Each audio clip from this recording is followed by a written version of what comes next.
Thorfinn doesn't have clothes on? Oh my gosh, I'm getting so red. Don't look at me.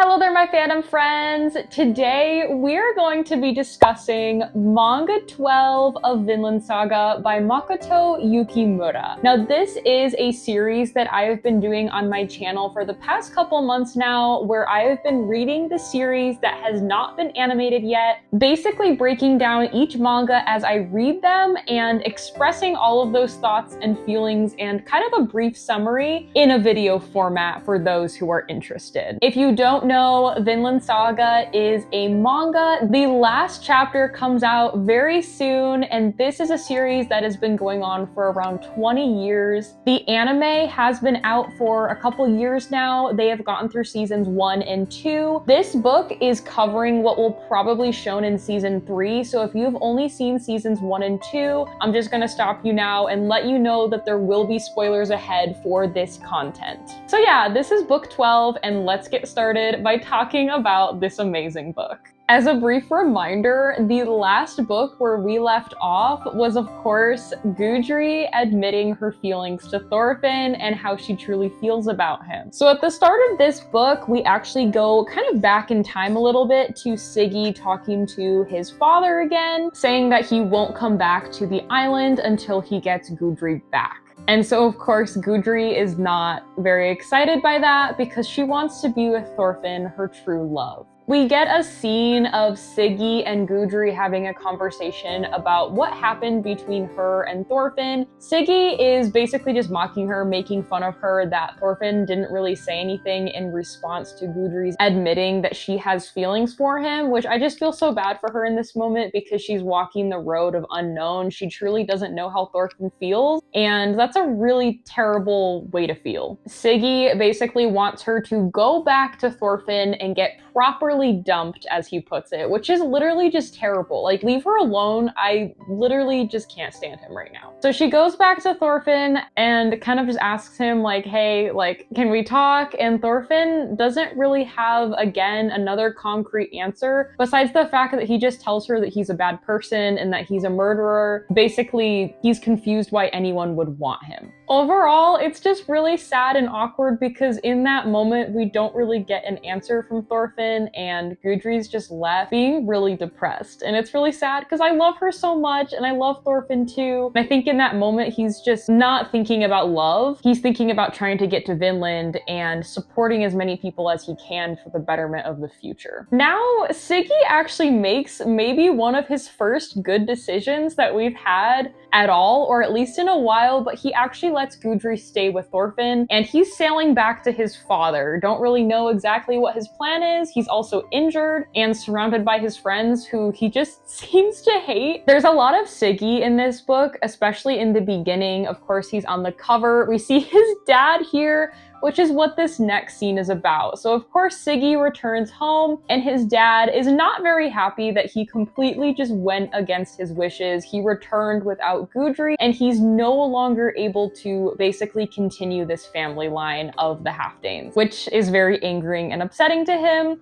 I feel like Siggy's mom is a lot more understanding, and I feel like she's proved herself to be a much better character, so I'm interested to see their dynamic in the animation someday, whenever season 3 comes out. We see that because of all of this, he is actually locked up, and Hall, a new character that we are introduced to, comes to bust him out. But yeah, that's what I gathered, and it sounds like Siggy doesn't really care for her, but Hall really likes him. We also get a quick flashback of them as kids, and is it just me, or does Siggy kind of look like Gudri as a kid? I think it's just like the hair color, face shape, things like that, but they just look very similar to me. As Siggy is trying to escape, his father meets him and they actually have a fight between their chains, which again, if you don't remember, I'm like terrified of this chain weapon. It just seems so horrifying and I'm still traumatized by what they showed in episode 1 of Vinland Saga's animation. To my surprise, we see that Siggy actually wins this duel and his father lets him go.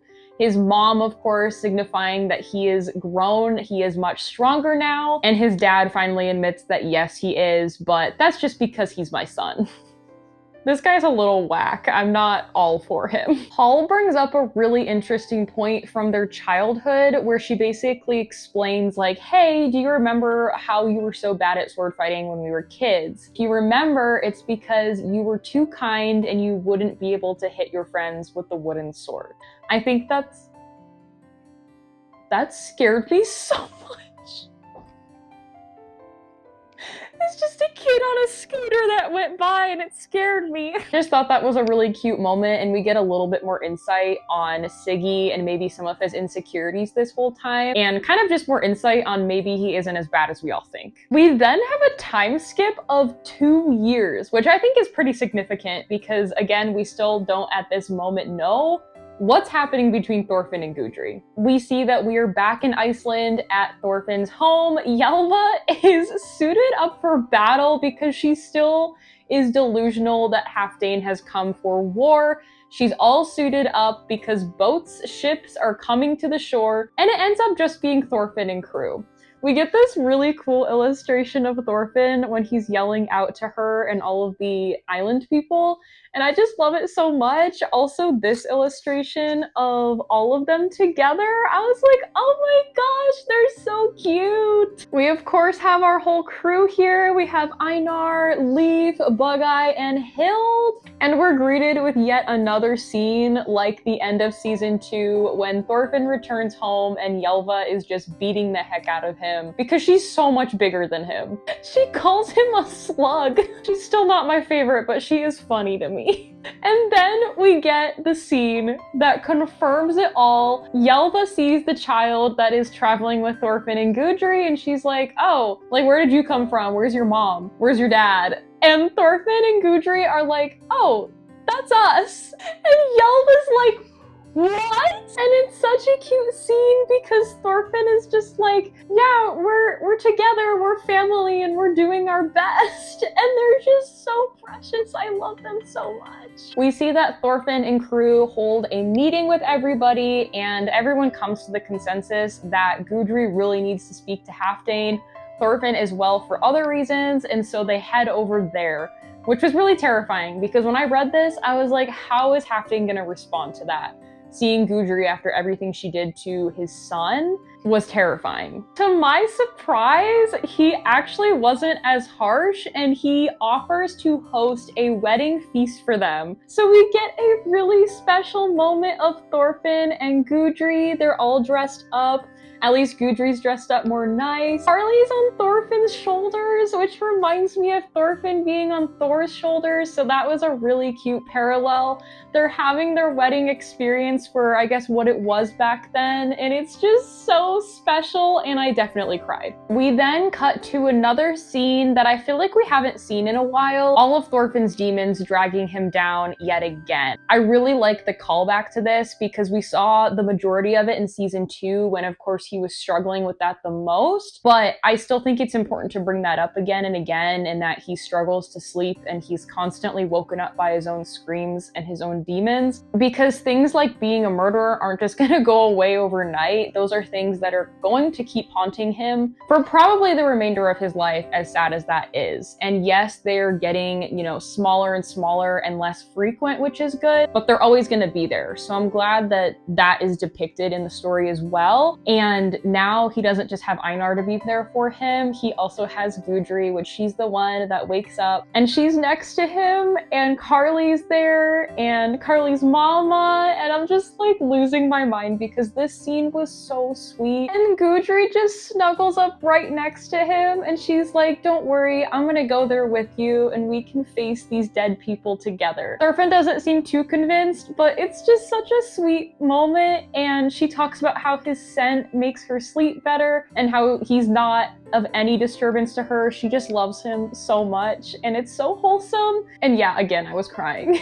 I think something else that's really sad in this moment is that all of the dead are telling Thorfinn, how can you live like this? How can you live with this loving family surrounded by friends and people who love you? How can you live in this bliss? And he doesn't respond to this, of course, but you can see by the look in his face that he's really conflicted and he feels like he doesn't deserve that, which I think is really sad because I don't think he totally realizes yet that he really is making a true change for the better of the future and for himself and everyone around him. He still has to come to terms with that. And so I'm excited to see more of that journey to come. We see that Thorfinn is starting to plan his voyage to Vinland, so I'm just getting more and more excited as I was flipping through the pages. We see that Leif is technically retiring himself from just kind of everything. He's getting really old, so we're probably going to get to see less of him in the future, but if that is going to save him and allow him to grow old in peace, then I'm okay with that, because I don't want him to just pass away from whatever happens in Vinland or getting there by ship. That's not really meant for him in his old age. I feel like it is better for him to stay behind because I love him so much. I don't want anything bad to happen to him, so I'm okay with that decision of him retiring. Thorfinn then holds a meeting, or what they call a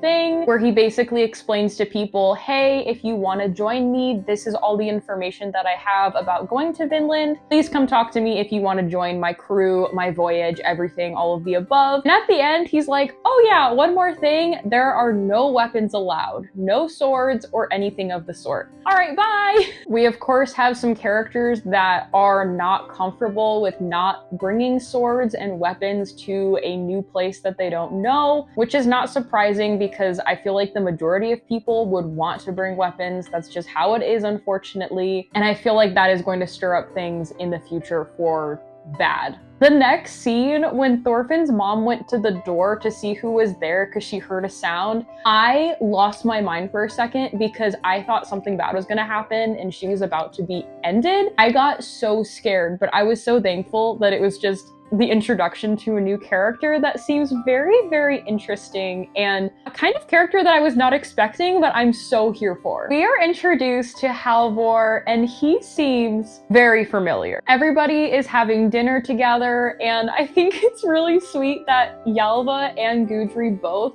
thought that Halvor was adorable. I just thought that was so cute, and he explains to Thorfinn that he's a slave and Thorfinn's like, okay, no worries, you can come on the voyage. And Halvor's like, what? And again, this just brings flashbacks to the first couple episodes of Vinland Saga when Thors was trying to save the slave that was under Halfdane, and Thorfinn witnessed all of that, and now he's repeating that. And again, it's just another really beautiful parallel. Hjalva basically blows up and she's talking about how mad she is that Thorfinn just keeps having constant problems to bring to the family and how she doesn't want to deal with it. To be so honest, I just don't like Hjalva. If people like her, that is great. I respect your opinion of her, but just her type of person is just not for me. So yes, I was very irritated in that moment. We jump to seeing a bit of Halvor's backstory and kind of where he came from. I'm gonna switch to using she because that seems to be how they identify themselves. And this is something that I was not expecting to see in this story at all, especially for this time. But the more I thought about it, the more it made sense. This isn't just something that surfaced recently in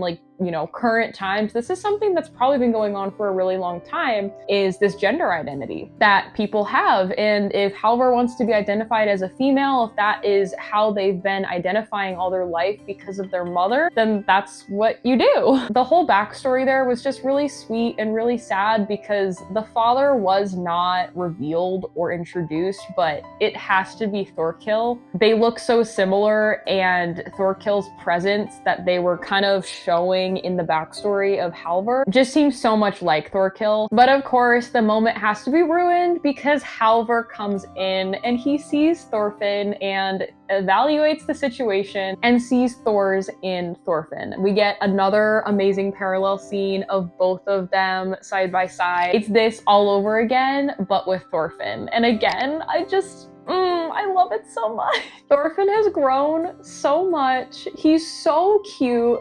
Gudri has amazing taste. That's all I'm gonna say, and we're moving on. Oh, and I forgot to mention, she goes by Cordelia. Halfdane makes the ridiculous comment that if they want Cordelia, they are gonna have to give him 80 sheep, which is a lot of sheep, but Thorfinn reassures Cordelia that everything is going to be okay, that he was once a slave, that he got out of it, and that everything will be okay at the end of the day. He's got her back. I love Thorfinn's quote here. He says, always take the first resort. reason and come to an understanding, which I think is so fitting for just everything he's been through. We don't want to resort to violence or arguing or hardcore attacking. Always take the first resort. We then cut to a scene of Gudry just having complete identity crisis because she sees how much of an impact Hild is having on Carly, how she's good at hunting and drawing, reading, teaching, and Gudry doesn't feel good or efficient in any of that. And she's like, oh my gosh, does Thorfinn love me? All this stuff, and she has nothing to worry about. Thorfinn would never dump her. But we see that she comes to Hild and they witness Thorfinn having an argument with a man with tattoos on his face. I don't remember his name. Maybe when I read the rest of the books, but I can already tell that this man is going to annoy me very much. They are basically arguing over the fact that this man wants to bring a sword to Vinland in order to feel protected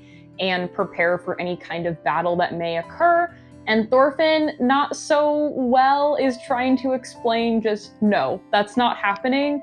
But he's not really explaining himself too well, but he's not really doing that purposely. He's just trying to figure out how he can get his point across to this guy in a kind way to where someone who relies on weapons and battle is going to understand. I love how dead calm Thorfinn is in these moments, and his responses are just like, no. And I really liked his talk about how swords are basically these demons almost that whisper in your ear these temptations of, ooh, look what I can do, I can solve this issue, but that's violence. And why take that resort when, yes, it's easy, but you can work a little harder for peace if you don't listen to those temptations and those whispers. And that's what he's trying to get across, but he's not really explaining that in the best way. I can see what he's saying, but also I can see what Hild is saying when she interjects and she's basically like, oh, so you're blaming everything on a weapon that is whispering this wickedness into your ear. Basically, you're not the one making the decision, it's the weapon making it for you. And I can see where she's coming from, especially from, of course, what she's been through in the past. So there's kind of that little battle that Thorfinn has to play in his mind as well, trying to figure out how best to explain himself and the route to take to create peace.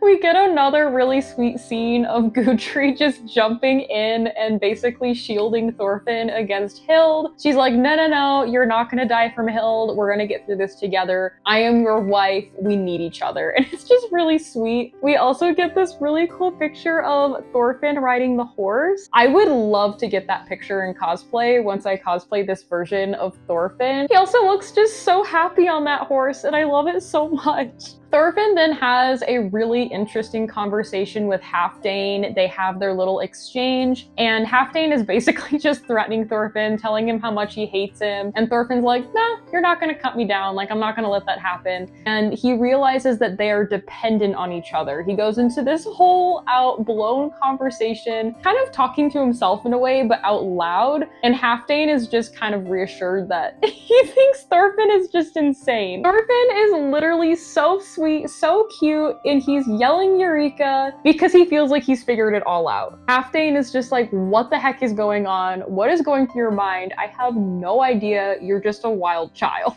Which, yeah, maybe a little bit. Thorfinn's been through a lot though, so take that with a grain of salt, Halfdane. He's also grown a lot, and he's a much better person than you, so chill. I feel like now that Floki's gone, I have to find another character to pick on, and I feel like that's Halfdane. We then get a really dramatic ending to this manga by Halfdane basically asking Thorfinn to inherit his lands as his son-in-law. Obviously, Thorfinn doesn't want that because his whole mission is to go to Vinland. And when I read this scene, I was really upset because I was like, what are you doing? Like, did you not just understand the entire dependent conversation you had with him? You guys are dependent on each other for the betterment of the future. Thorfinn is making this voyage to Vinland. Like, what is wrong with you? And I understand that probably back in that time, this would all make sense. But during that moment of kind of conflictment and confusion, Siggy actually returns with a child. Halfdane is holding the baby, and the baby says, Gampa? And Halfdane is just convinced in that moment that this child is like the chosen one and that they're legendary and that they will be his son-in-law. So everything he said to Thorfinn is out the window. He could care less at that point because apparently this baby is going to like save his family. So a very stressful scene turned into a very humor-packed scene, and I was able to move on very calmly. We get a really sweet scene of Siggy and Thorfinn just having a quick conversation, and Siggy basically reassures Thorfinn that you can do this. And I think that that really shows a lot of growth on his end. I feel like a lot of people are going to simp for Siggy once he's animated, because he's the kind of character that you really don't like in the beginning, and then he grows, he comes back, he looks a lot better, he's acting a lot better, and people just fall in love with that kind of a character. So high hopes for him having a good representation in the animation as well. I maybe lost my mind in the next scene. Thorfinn doesn't have clothes on. Oh my gosh, I'm getting so red. Don't look at me. He's taking a shower, okay? We're gonna continue. Okay, what's after that? They're going to Vinland. Anyway, we see that Cordelia is able to join them, as well as the tattooed man, and obviously he's bringing his sword. I was not surprised, and it is so like Thorfinn to not thoroughly check. Gudri's not checking, like nobody's having this security mind to check, because Thorfinn is under the impression that he wants to trust people to do the right thing. I understand why he thinks that. I also don't understand why, because he was not a trusted person when he was a kid. He is trying to view people in a better light by being an optimist, so this completely slips under the radar, and this man is bringing a sword to Vinland. I'm very upset.